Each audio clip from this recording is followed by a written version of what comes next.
I want to talk about condensate neutralizers because they're a pretty important product to understand. And if you don't already have one of these in your home, after this video you'll know whether you need one or not.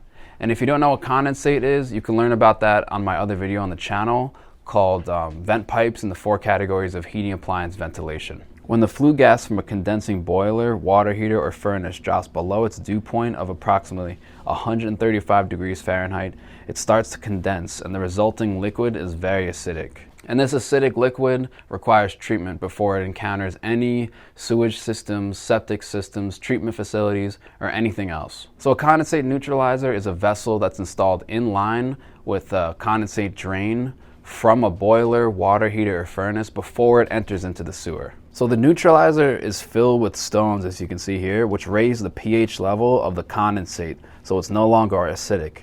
And it makes it safe for discharge into the sewage or septic system. So flue gas condensate is usually around 2.9 to 4.0, as you can see in the chart below.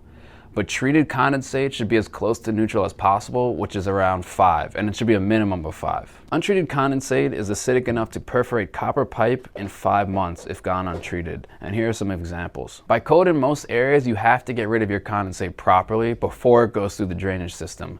And usually within city limits, you have to have a neutralizer. So make sure you search this up for your code. As a general rule of thumb, 1 gallon of condensate is produced for every 100,000 BTUs of input if the appliance is running in full condensing mode. So if an appliance having 100,000 BTUs of input operates for 1,200 hours annually, it will produce approximately 1,200 gallons of condensate. So lastly, I just wanted to point out that you can find a condensate neutralizer for any condensing equipment like a furnace, boiler, water heater, or anything.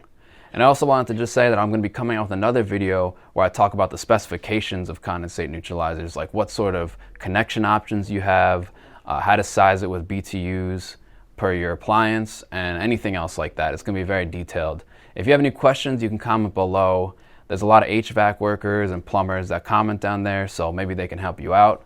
If you like the video, then press like and subscribe to the channel.